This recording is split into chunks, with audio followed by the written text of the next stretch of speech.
dawn breaks forth on a prosperous Arkansas Delta. A new day comes with the promise of expanded opportunities and renewed hope.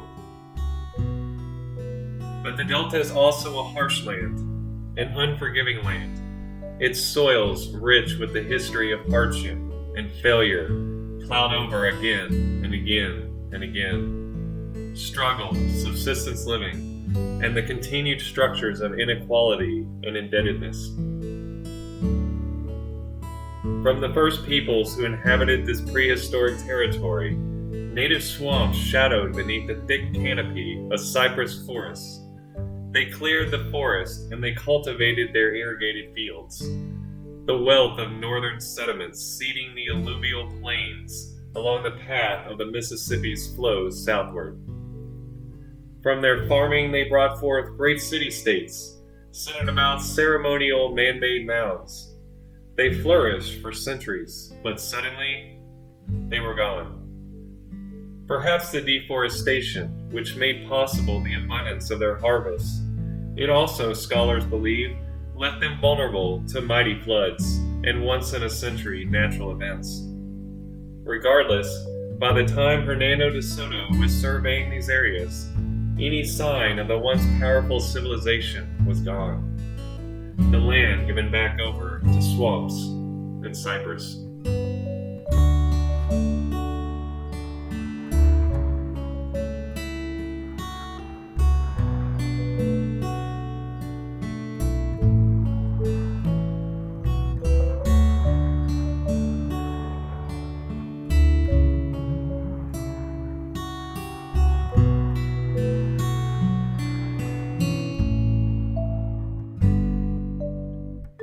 It is in this condition, knee-deep in the insect-infested cypress swamps of the Arkansas Delta, that our story of entrepreneurship and a family's legacy begins.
Hey everybody, we're at the Come and Go. Today we're going to be going to town of Wilson, Arkansas, which was the home of Lee Wilson and Company. At one time it was the largest industrial cotton plantation in the country.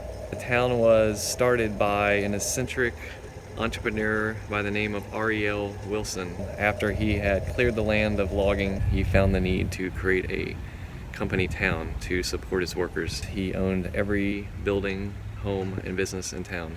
The company retained ownership of all the commercial buildings until very recently, when that package of buildings and the outlying thousands of acres of farmland was acquired by the Lawrence Group, headed by Galen Lawrence Jr. He has since poured a bunch of money into the town to bring it back to life. We will also notice when we go there that the town has a very predominant architectural style, which is English Tudor, very uncommon to see in Arkansas, much less in the rural delta at the end of the road, as it were.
As we continued on our journey to the town of Wilson, we came through Harrisburg.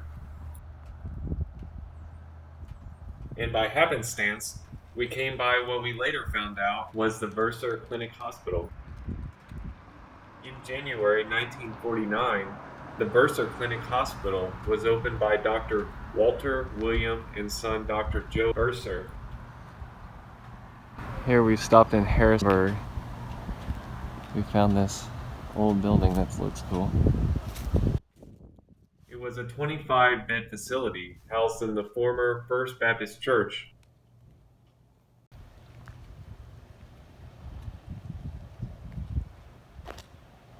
They incorporated the old Baptist church into the new facade. You can see the brick buttresses and the arched large window that's filled in. That was an original entryway below the steeple of the church.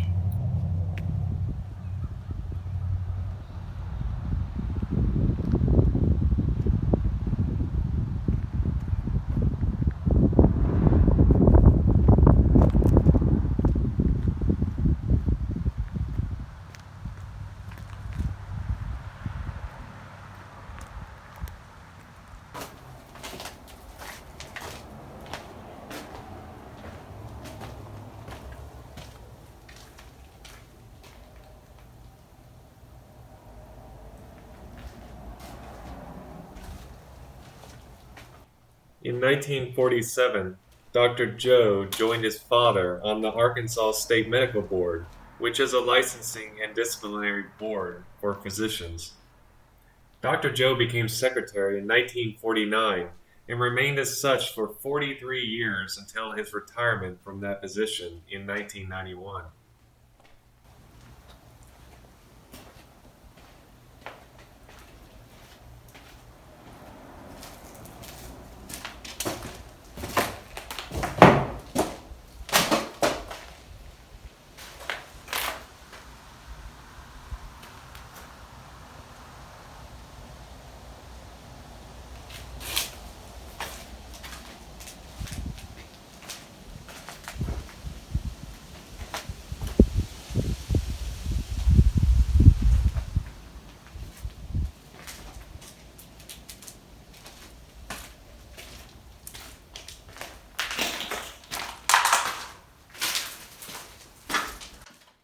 Dr. Joe Verser was one of the 18 founders of Arkansas Blue Cross Blue Shield in 1949.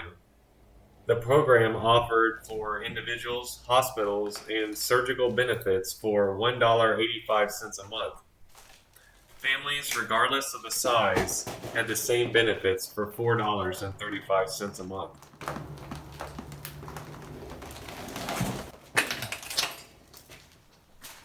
The Verser Clinic Hospital had X-ray facilities, ultraviolet light equipment, electrocardiograph, air-conditioned operating room, delivery room, nursery, elevator, complete laundry equipment room, kitchen, and an intercommunication system consisting of the nurse's master station with speakers in each patient's room.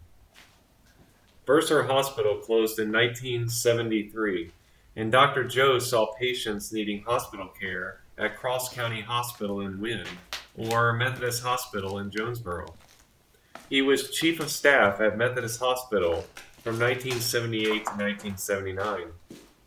Even though an exact count was not recorded, it was estimated that he delivered over 5,000 babies. He said, quote, "It wasn't that I was that good. I was just cheap, affordable, and available." He was paid $2 for the first baby he delivered.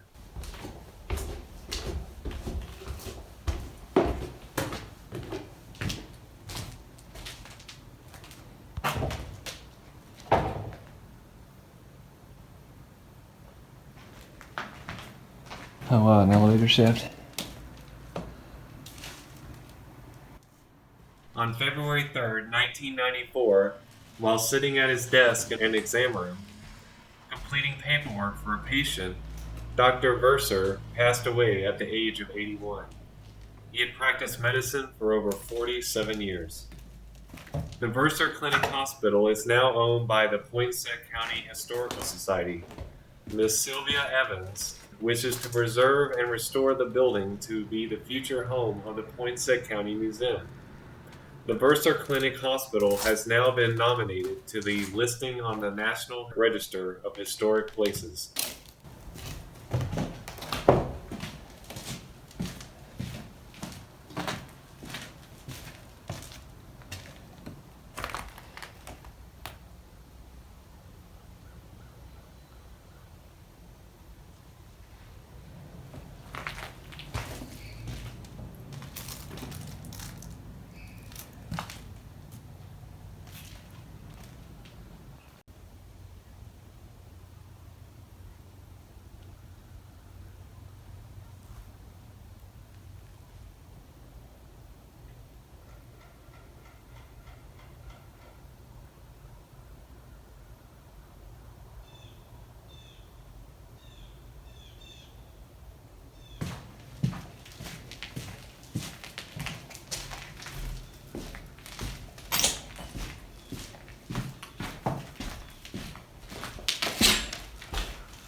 close to Wilson, yeah, I told you, it's at the end of the road. We can learn more about the history of Wilson and R.E.L. Wilson. At the beginning, we talked about the native peoples who built mounds and cities around them. But by the modern era, there was no trace of that lost civilization. The entirety of Middle America was an uncharted, rugged wilderness.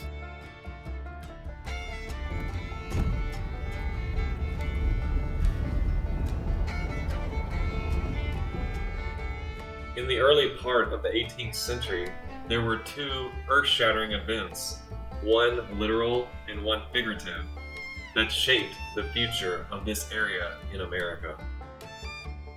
The Louisiana Purchase was orchestrated by Thomas Jefferson in 1804, and this ushered in vast new lands into the American homeland. But this was quickly followed in 1811 and 1812 by the New Madrid earthquakes. Most Americans are familiar with the Lewis and Clark expeditions, but the history of the New Madrid earthquakes is less known. The 1811 to 1812 New Madrid earthquakes were a series of intense interplate earthquakes beginning with an initial earthquake of moment magnitude 7.2 to 8.2 on December 16, 1811, followed by a moment magnitude 7.4 aftershock on the same day. Two additional earthquakes of similar magnitude followed in January and February of 1812. They remain the most powerful earthquakes to hit the contiguous United States east of the Rocky Mountains. Devastating changes occurred to the landscape, such as rerouting of the Mississippi River. The Earth's seismic waves causing the sandy soils of the eastern Arkansas Delta to collapse and sink downwards. Fires erupted and whole mountains disappeared. The area was given the nickname the Sunken Lands, for it truly was. It was in this landscape that Josiah Wilson, the father of R.E.L. Wilson, took possession of hundreds of acres of land in Mississippi County. He soon established a cotton plantation and had many slaves, up to 50 enslaved peoples. He farmed the small amount of land which was arable for cotton planting, and managed his business affairs with mediocre success. By the time his son, Robert E. Lee Wilson, was born, it was the early 1860s. The Civil War had just ended, and slavery, as they knew it, had just ended. The farming economy that took its place was sharecropping, and historians will say that this was no more fair a situation for the recently set free enslaved peoples, albeit still better than chattel slavery. By the time Robert E. Lee or Lee Wilson was 6, his father had died.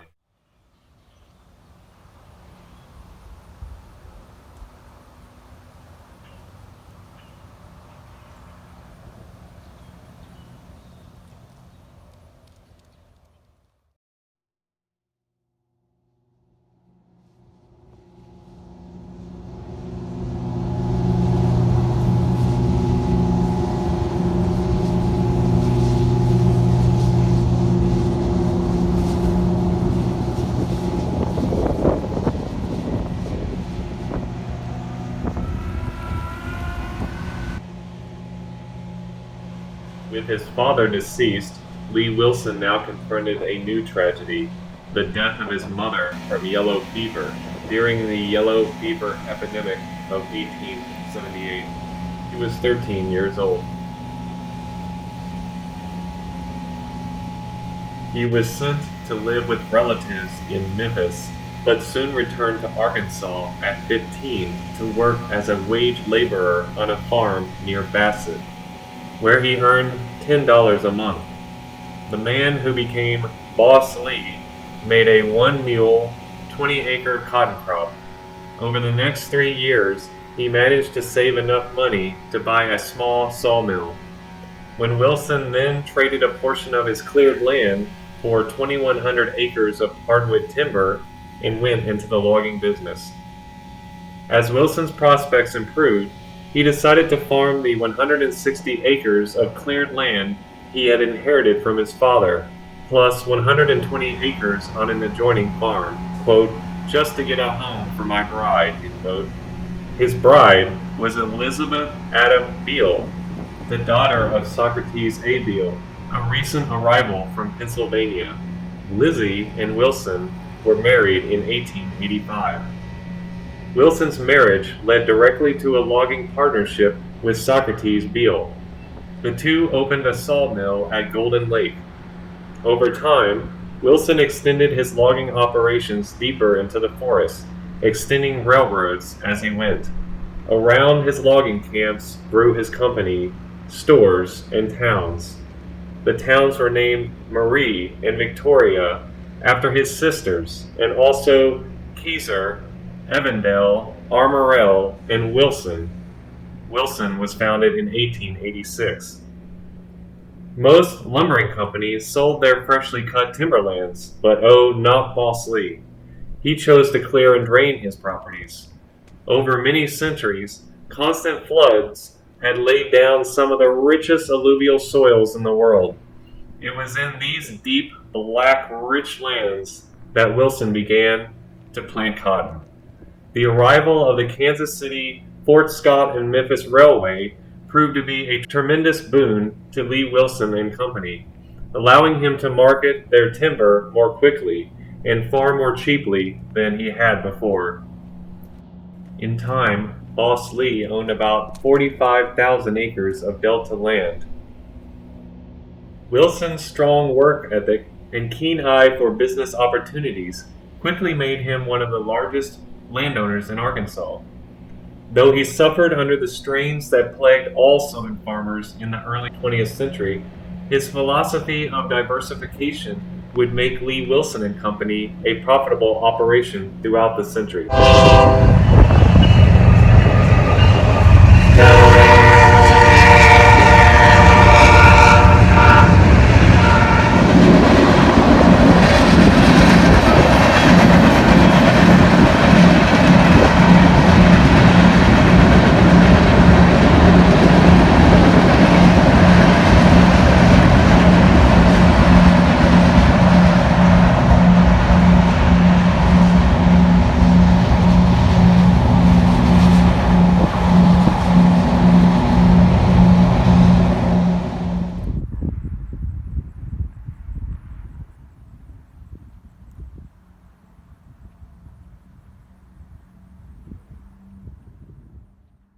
Boss Lee believed strongly in the value of education.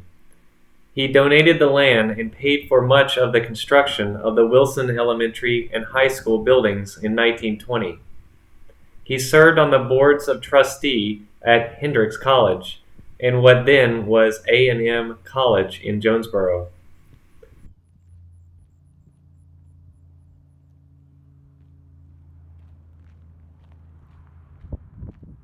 Both the Student Health Center and the old administration building on the Arkansas State University campus in Jonesboro bear Wilson's name today. On his death, he directed his trustees to set aside a portion of his estate to be used for educational purposes throughout the state. Lee Wilson died September 27, 1933, at the age of 68 in Memphis, Tennessee. By the time of his death, Wilson's estate included not only 65,000 acres of farmland, but most of the businesses and all of the residences in Wilson, Arkansas, and other real property in 5 Mississippi county towns. All of these properties were included under the umbrella of Lee Wilson and Company and passed down in trust to his son, Robert E. Lee Wilson Jr., and longtime employee James H. Crane. In the years that followed, Lee Wilson and Company used a very simple formula for agricultural success. Half of their plantation was given over to the production of the South's greatest staple, cotton. The other half was equally divided between alfalfa and corn, both used as fuel for the legions of mules who pulled the company's plows. By the 1950s, the old gym was obsolete and was rebuilt in an Art Deco style. To this day, the gym features hardwood floors, wood bleachers from the Lee Wilson and Company Timberlands, and the original scoreboards. It also features a swimming pool, which would be an extreme rarity in the Arkansas Delta. Galen Lawrence, Jr., the new owner of the town, plans to turn this into a community fitness center.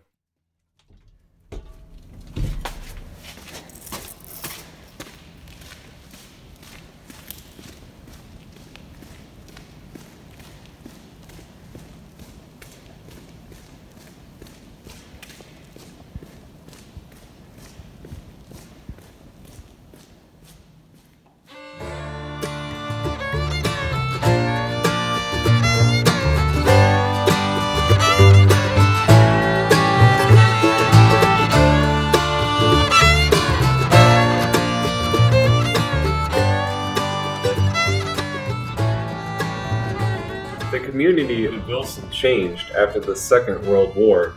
From its origins as a family-owned company town, it became a publicly owned corporate entity. In the past, the company had run the town as if it were one of the corporation's businesses. They kept a set of books on the town just as they had on all other aspects of their enterprise. Company Town Wilson operated at a substantial loss, however. In the 1950s, the Wilsons decided a change was needed. The company sold all the homes in Wilson to its employees at an average of $4,000 per home. Thereafter, the city incorporated, giving itself access to tax dollars, and thereby placing the town of Wilson on a solid financial base. The yearly operational loss vanished overnight. Under the leadership of R.E.L. Wilson III, the company branched out into new directions. The trend towards mechanization continued as the Ford dealership established in Boss Lee's time was expanded. The company expanded also its number of different agri-businesses, including seed and chemicals. Lee Wilson and Company operated an oil mill for soybeans, but it was forced out of business when a competing facility at Osceola had access to river barges and forced Lee Wilson out of business. During the next 20 years, Wilson attempted to diversify even more. After the Second World War, there was a crucial shortage of labor in the South. Lee Wilson and Company met their great need for workers by importing Mexican nationals as immigrant laborers. The Mexicans worked in Wilson's latest efforts at diversification, vegetable crops. The entire effort, however, collapsed when the United States government abruptly ended the labor program. Wilson could not find enough manpower. After the company left the vegetable business, they turned back towards the production of commodities. Rice and soybeans, along with cotton, constituted the bulk of their agricultural efforts. Their work here, along with substantial resources committed to seed oil production, ranching, and other industries, underscores the central philosophy of Lee Wilson and Company, quote, "Don't put all your eggs into one basket." By varying the types of crops they produced, the company ensured they would not fall prey to the cyclical periods of boom and bust in American agriculture. Year in and year out, they usually profited on 4 of their 6 crops. This philosophy, along with their work in irrigation, having over 100 wellheads, guaranteed that Lee Wilson and Company would not only survive, but would continue to be one of the most successful agribusinesses in the South.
This is the Wilson gas station, owned by, you guessed it, Lee Wilson and Company. This earlier gas station was later replaced with this one. Like all buildings in Wilson, it was built in the English Tudor style.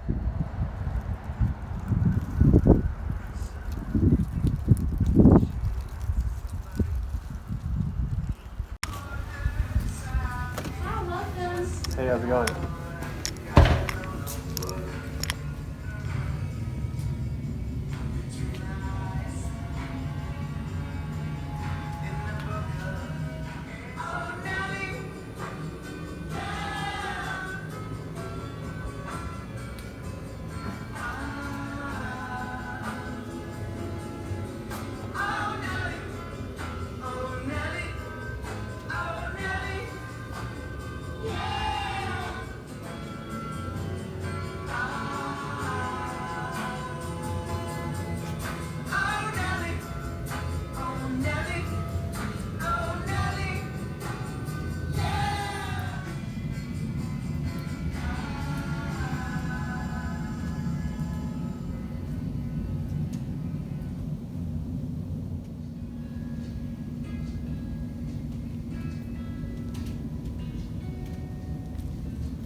This is the new visitor center and museum for the Hampson Archeological State Park.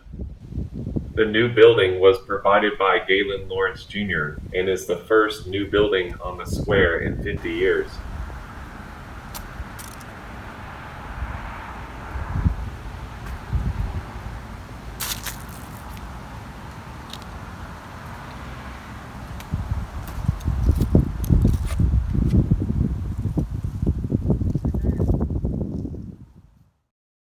Here we see the town square and the original look of the central building before it was renovated in the 60s to appear Tudor style. But unchanged is the grave of R.E.L. Wilson and his wife.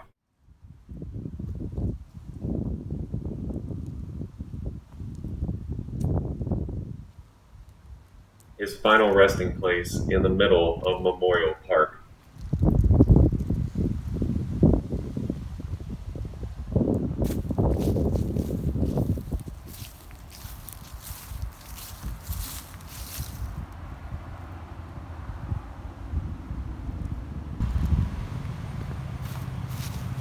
It's about 2 o'clock, so we're starting to see the lunch crowd leave Wilson Cafe.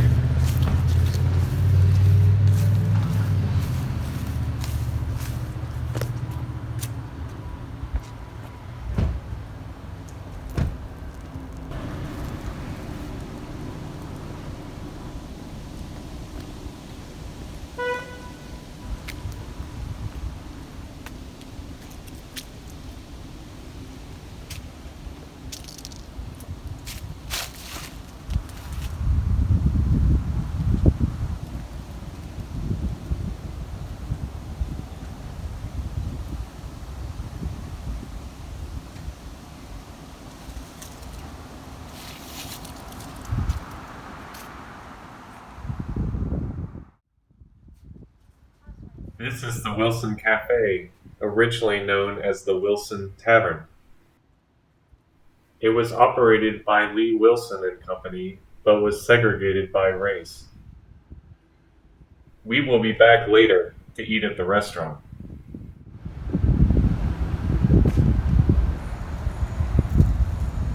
The first two, Austin and Preston? Yeah, one of them was Carolinas, wasn't that it, or something? And been out in Montana fly fishing. Yeah. That was Austin. He went to App State. App State, sure did. Yeah. Sure did, that was it. And then he did some guided, fishing and stuff like that in Montana.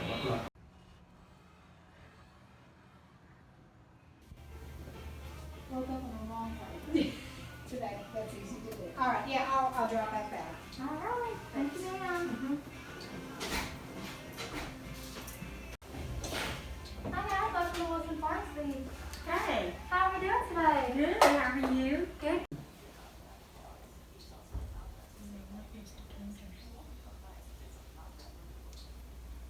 It looks pretty having little lights around them like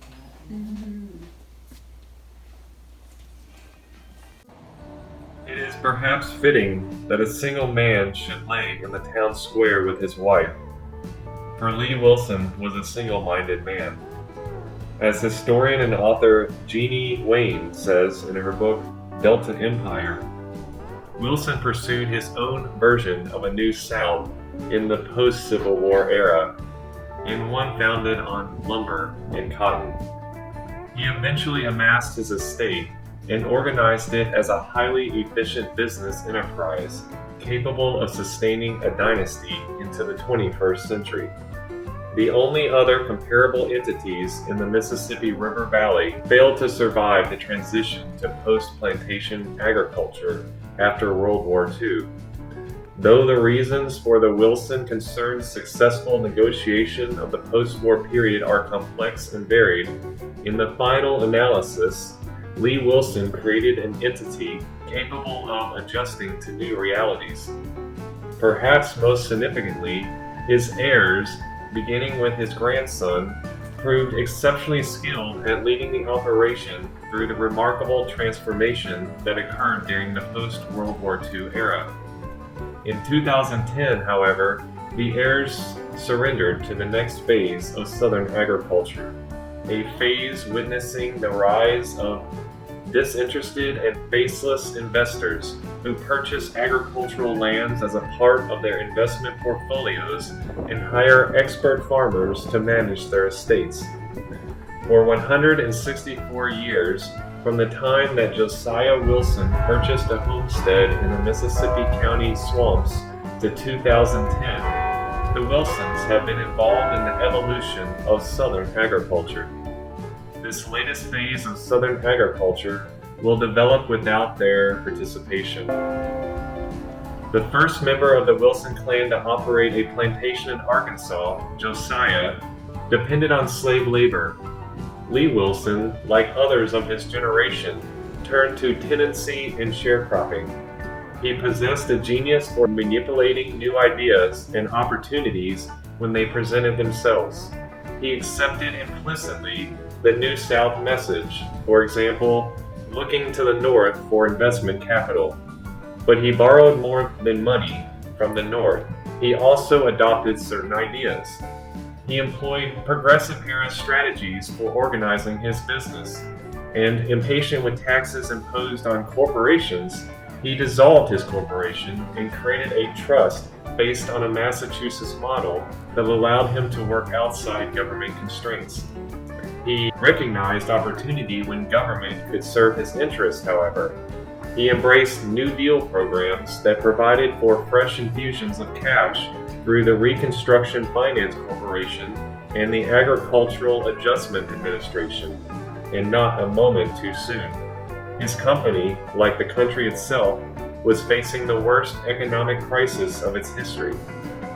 Wilson also borrowed something from the country's leading industrialists, and, indeed, he was a kind of rural Rockefeller, in that he pursued both horizontal and vertical integration of his enterprise.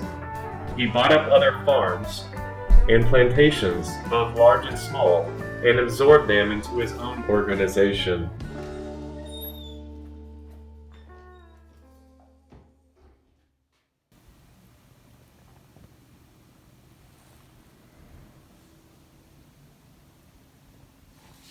He functioned as Lee Wilson and Company, with various smaller entities reporting to his head office in the town of Wilson, or functioning as semi-independent companies.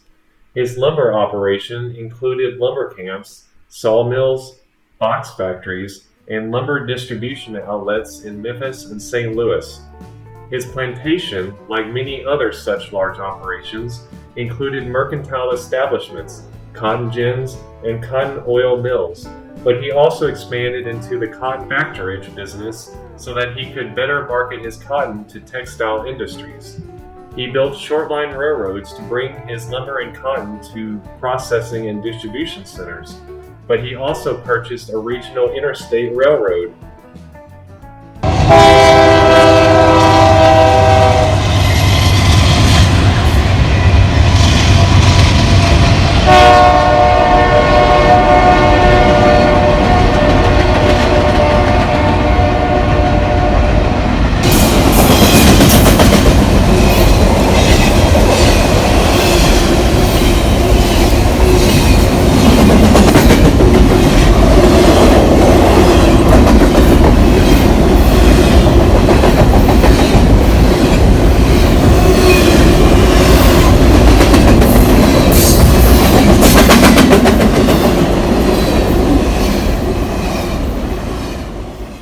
He eventually secured a seat on the board of directors of the St. Louis and San Francisco or Frisco Railroad.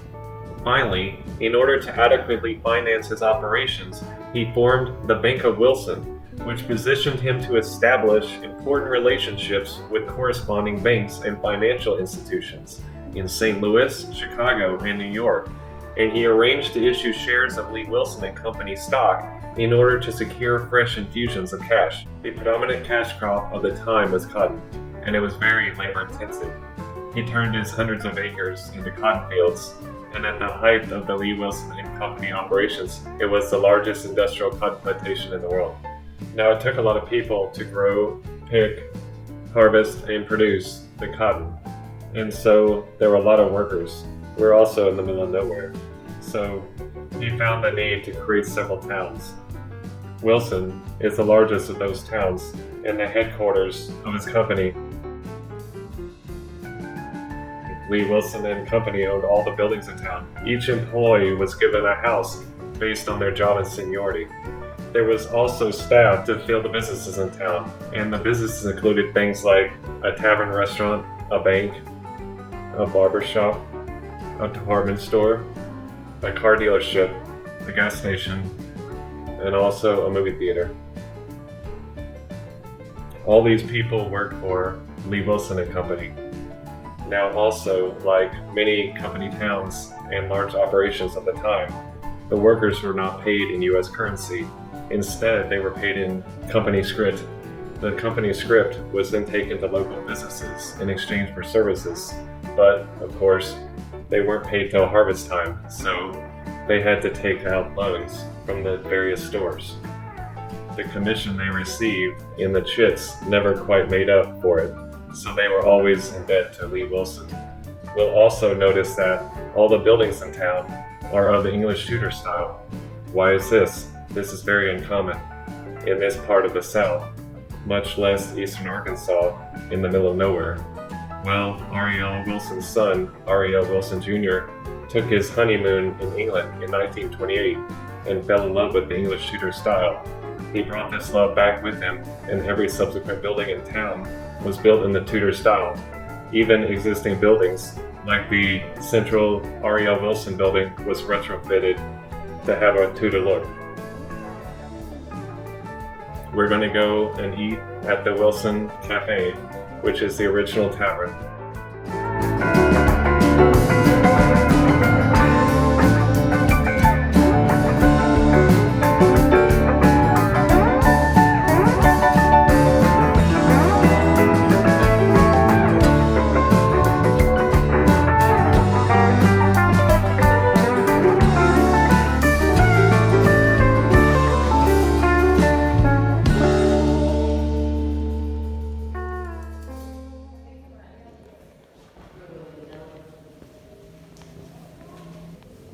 Hey, how's it going?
Well, folks, that about does it.